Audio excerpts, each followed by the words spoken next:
तो हरीश भाई, मैं क्वेश्चन पूछूं क्या आपसे? जी जी जरूर सर।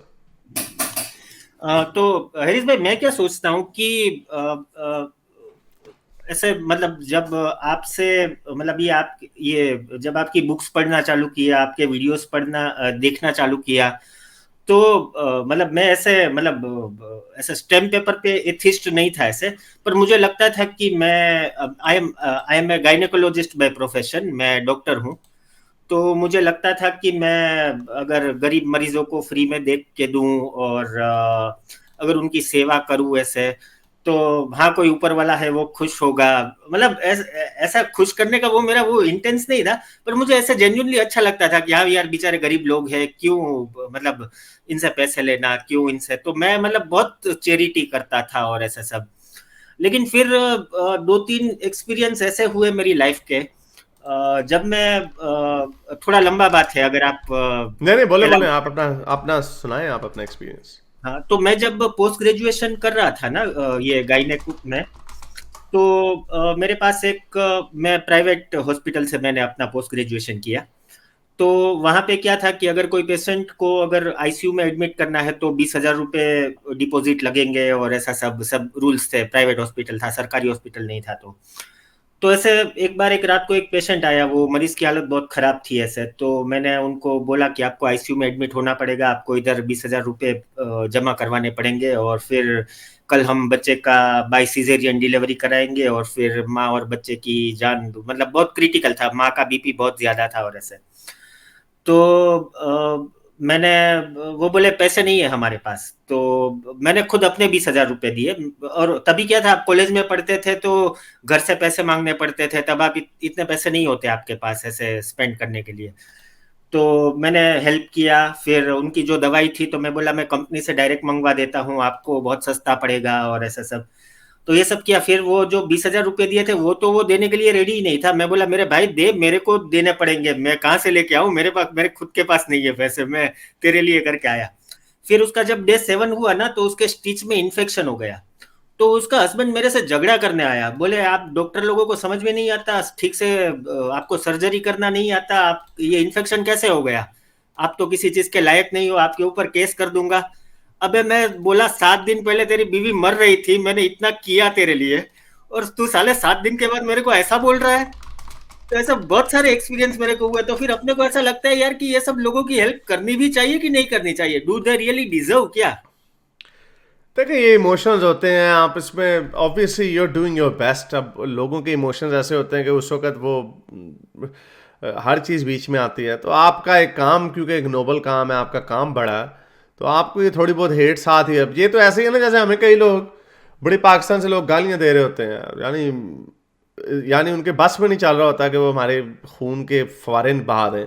लेकिन आप बंदा ये भी सोचते था, may be these people don't deserve it, they don't deserve me, they don't deserve my time, but I still keep going. ठीक है, आपका थोड़ा ज़्यादा हैंड्स ऑन एक्सपीरियंस है कि आपके तो सामने भी हो सकता है ना, हमारे तो पता नहीं कितने, अगर हमसे हज़ारों लोग प्यार भी करते हैं तो हज़ारों लोग नफरत भी करते होंगे। तो वो, लेकिन वो हमारी आंख के सामने नहीं है। कोई चीता चीता कोई आंख के सामने आता है तो हम उनको फुड़का देते हैं। आप अनफॉर्चुनेटली, आपका पेशा ऐसा है, आपका प्रोफेशन ऐसा है कि आपको you have taken the oath to save human life, to preserve human life. तो इसलिए आपको तो फिर भी ये चीज़ें इसका हिस्सा है। पर आई थिंक आप विद टाइम, आई थिंक वो भी समझ जाते हैं कि हाँ, you did your best, but then obviously limitation और होती है। दूसरा मैं आपको एग्जांपल देता हूँ हरीश भाई। मेरे मम्मी पापा भी सेम प्रोफेशन में है। तो वो लोग इतनी चैरिटी नहीं करते ऐसे। तो अभी अभी हम लोग ना आईवीएफ करते हैं, मतलब जिनको बच्चे नहीं होते तो उनका हम इन विट्रो फर्टिलाइजेशन करते हैं ऐसे। तो मेरे पास एक पेशेंट आया, उन्होंने बड़े सिटी में 2 बार आईवीएफ ये साइकिल करवाई थी। तो उनके यूट्रस में ट्यूमर्स थे, जिनको फाइब्रोइड बोलते हैं, वो बिनाइन वाले रहते हैं ऐसे, वो ऐसे कुछ वो नुकसान वाले नहीं रहते ऐसे।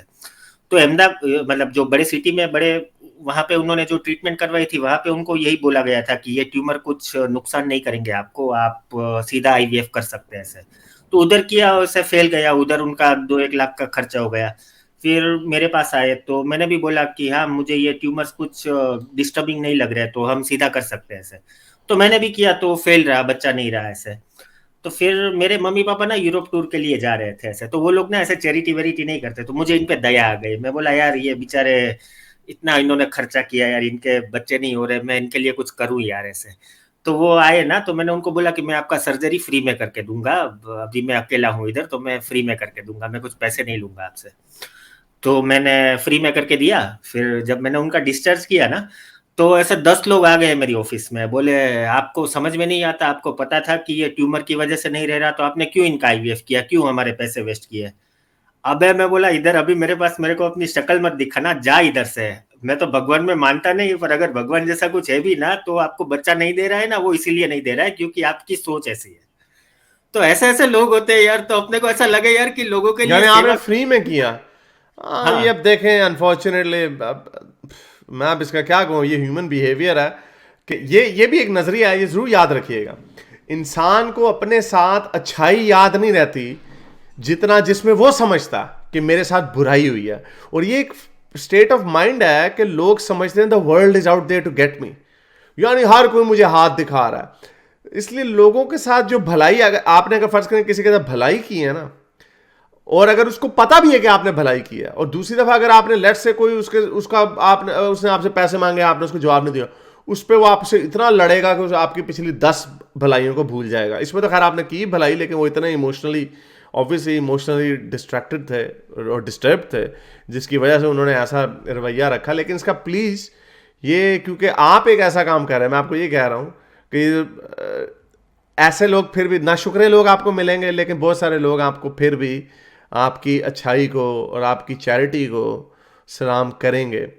ये इस तरह के जो डिसीजन होते हैं, जैसे मैंने आपको एग्जांपल दी, कई लोग अब हमें मारने के चक्कर में भी होते हैं, ठीक है हमारे सामने नहीं आते, यानी सामने होंगे तो हमारा रवैया और होगा, लेकिन उसी तरह आपके ये सामने आके ऐसे कर सकते हैं, तो आपको डिस्करेज कर सकते हैं, लेकिन आप अपनी इसको डिस्करेज मत होने दीजिएगा। प्रोबोनो, जिस तरह लॉयर्स प्रोबोनो केसेस लेते हैं ना, उस तरह मेरा ख्याल से अगर आप 100 काम करते हैं, आपको अच्छा खासा पैसा अगर आप बना लेते हैं, तो एक आधा किसी ऐसों के लिए भी कर दिया करें, बेशक उनका कोई और रवैया हो, लेकिन ये आपका बड़ापन बताता है। और दैट्स माय एडवाइस। लेकिन I know it's easier for me to say than for you to do, लेकिन that's all I can say. चले, बहुत शुक्रिया। इनके वाक़े से मौला अली का एक कॉल याद आ गया कि जिस पे एहसान करो उसके शर से डरो। हाँ, यस, ये हजरत अली ने का कॉल है, ये बड़ा उनसे मंसूब किया जाता है। हाँ, ये ऐसे भी होता है। हरीश भाई और कुछ पूछूं क्या, पूछ सकता हूँ अगर टाइम सर आपके। बहुत शुक्रिया, अगली दफा फिर आएगा, कुछ बातें अगली दफा के लिए भी रख लें। एक मेरा कोई क्वेश्चन है इनके लिए। आप मनोज जोशी के रिलेटिव तो नहीं है? मनोज जोशी जो एक्टर है, आपकी उनसे काफी रिजेम्बलेंस लग रही है। जो देवदास में शाहरुख खान का जो बड़ा भाई नहीं बना था हारिस, अभी अभी अभी सर मैं कबीर सिंह बना हुआ हूँ, तो इसलिए मैंने दाढ़ी बनाई है। अच्छा ठीक है, ओके। और अभी शाहरुख खान भी रखते हैं ना दाढ़ी सब मूवी में, तो इसलिए। नहीं, वो वैसे नहीं लगता आप। चले, thank you sir. Okay sir, thank you sir. मेरे इस नेक काम को जारी रखने के लिए मुझे पेपैल या पेट्रियन पे जरूर सपोर्ट कीजिए, ताकि मैं अपना पैगाम ज़्यादा से ज़्यादा लोगों तक पहुंचा सकूं।